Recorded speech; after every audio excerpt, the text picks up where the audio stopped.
ভট্টাচার্য, মানে মমতা বন্দ্যোপাধ্যায় বোধহয় বুঝে গেছেন, ওই বাংলা একটা কথা আছে না, আমার কাঁচকলা হবে।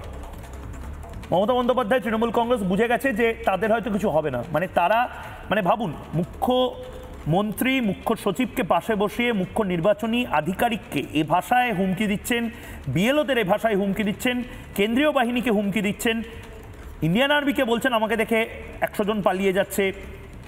সত্যিই তো মমতা বন্দ্যোপাধ্যায়ের বিরুদ্ধে কোনো ব্যবস্থা হচ্ছে না। সত্যিই তো 355 ধারা জারি হয়নি এখনো। সত্যিই তো রাজ্যপাল রিপোর্টের পর রিপোর্ট চেয়ে যাচ্ছেন এবং পাঠিয়ে যাচ্ছেন। সত্যিই তো বাংলার মানুষ অ্যাকশন দেখেনি। কিন্তু রাষ্ট্রবাদীরা যদি আপসেট হয়ে যায়, রাষ্ট্রবাদীরা যদি ঘরে ঢুকে যায়, রাষ্ট্রবাদীরা যদি আর না বেরোয়, ভারত রাষ্ট্রের জন্য তো এটা সবচেয়ে বিপজ্জনক হতে চলেছে। দেখো, 355 ধারা নিয়ে সংবিধানে যা বলা হয়েছে তার সবগুলোই কিন্তু এই মুহূর্তে পশ্চিমবঙ্গের ক্ষেত্রে প্রযোজ্য। মূলত 3টে বিষয় বলা হয়েছে যে কখন 355 ধারা জারি করা যায়।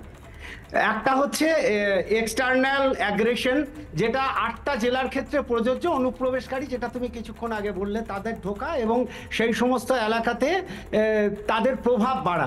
দ্বিতীয় হচ্ছে ইন্টারনাল ডিস্টারবেন্স, এবং তৃতীয়টা খুব গুরুত্বপূর্ণ, যখন রাজ্য সরকার সংবিধান বিরোধী কথাবার্তা বলে তখন 355। মূলত এই 3টে কারণে 355 জারি করা হয় এবং রাজ্য সরকারকে বাধ্য করা হয় সংবিধান মেনে চলছে। এটাই বলা আছে, আমি সংবিধান থেকেই বলছি, provisions of the constitution two ওবে the constitution, মানে রাজ্য সরকার যাতে সংবিধান মেনে চলে সেটা বাধ্য করা হয়। তো এই 3টে ক্ষেত্রেই কিন্তু এই মুহূর্তে পশ্চিমবঙ্গে 355 ধারা জারি করা যায়, কারণ 3টেই পশ্চিমবঙ্গের ক্ষেত্রে প্রযোজ্য।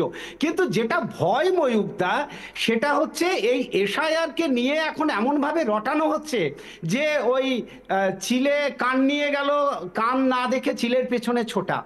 এসআইআরের যে রিভিশন হচ্ছে তার তো একটা কপি প্রথমে দেওয়া হবে। ধরো তোমার নাম বাদ গেল ভোটার লিস্ট থেকে, বা আমার বাদ গেল, আমরা দেখে নিতে পারবো বাদ গেছে কিনা। তারপরে আরো কিছুদিন সময় পাওয়া যাবে যে যদি সত্যিই বৈধ ভোটারদের নাম বাদ যায় তাহলে তোলার জন্য সময় পাবো। কিন্তু এটাকে কেন্দ্র করে যেটা আশঙ্কা, পশ্চিমবঙ্গে সিভিল ওয়ার হবে না তো, সেই কালো মেঘ কিন্তু দেখা যাচ্ছে।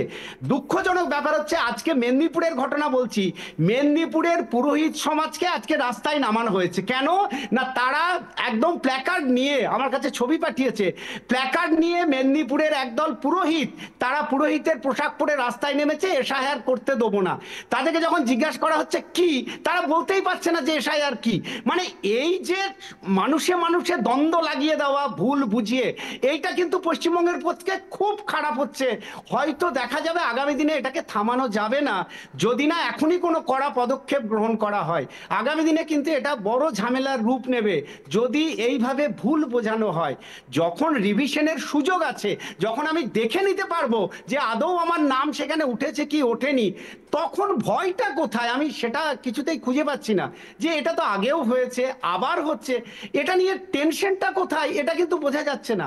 মনে হচ্ছে মানুষকে মানুষের সঙ্গে লড়িয়ে দেওয়া হচ্ছে, এবং যে কথাটা আমরা শুনতে চাই সেটা শুনতে পাচ্ছি না। না মুখ্যমন্ত্রী না কোনো নেতা দাঁড়িয়ে বলছেন যে আগামী বিধানসভা ভোটে পশ্চিমবঙ্গে একটাও মানুষের প্রাণহানি হবে না, একটুও রক্তপাত হবে না, কোনো মানুষের সঙ্গে কোনো মানুষের লড়াই হবে না। এটা আমরা কবে শুনতে পাবো? এই প্রশ্নটা আমাদের সাধারণ মানুষের। আমি একবার আপনাকে একটু থামাচ্ছি, একবার একটু আমাকে থামাতেই হচ্ছে, কারণ এই মুহূর্তে আরেকটা ব্রেকিং নিউজ এসেছে, যে খবরটা আমি বললাম যে নির্বাচন কমিশন ক্ষুব্ধ, মুখ্য সচিব পাশে রয়েছেন, মুখ্যমন্ত্রী কিভাবে সিইওকে এই ভাষায় ধমক চমক দিতে পারেন। এই মুহূর্তে যা খবর আসছে, নবান্ন থেকে নির্বাচন কমিশনকে বেনজির আক্রমণ করেছিলেন মমতা বন্দ্যোপাধ্যায়। মুখ্য নির্বাচনী আধিকারিককে হুমকি দেওয়ার ফুটেজ তলব করল দিল্লি। এই মুহূর্তে যে খবর আসছে, ফুটেজ তলব জাতীয় নির্বাচন কমিশনের। সেই সময় মমতা বন্দ্যোপাধ্যায়ের পাশে ছিলেন মুখ্য সচিব এবং অরূপ বিশ্বাস, যিনি বিদ্যুৎ মন্ত্রী এবং অত্যন্ত গুরুত্বপূর্ণ ক্যাবিনেট মন্ত্রী, একজন ক্যাবিনেট মিনিস্টার। তিনি অবশ্যই রাজনীতিবিদ, কিন্তু মুখ্য সচিব তো রাজনীতিবিদ নন।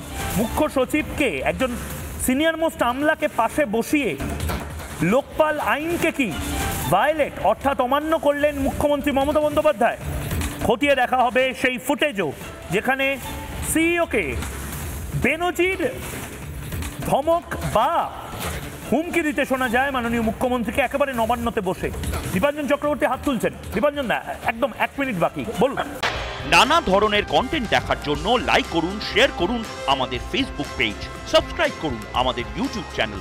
পাশাপাশি অন্যান্য ব্রেকিং নিউজের জন্য অবশ্যই চোখ রাখুন রিপাবলিক বাংলায়।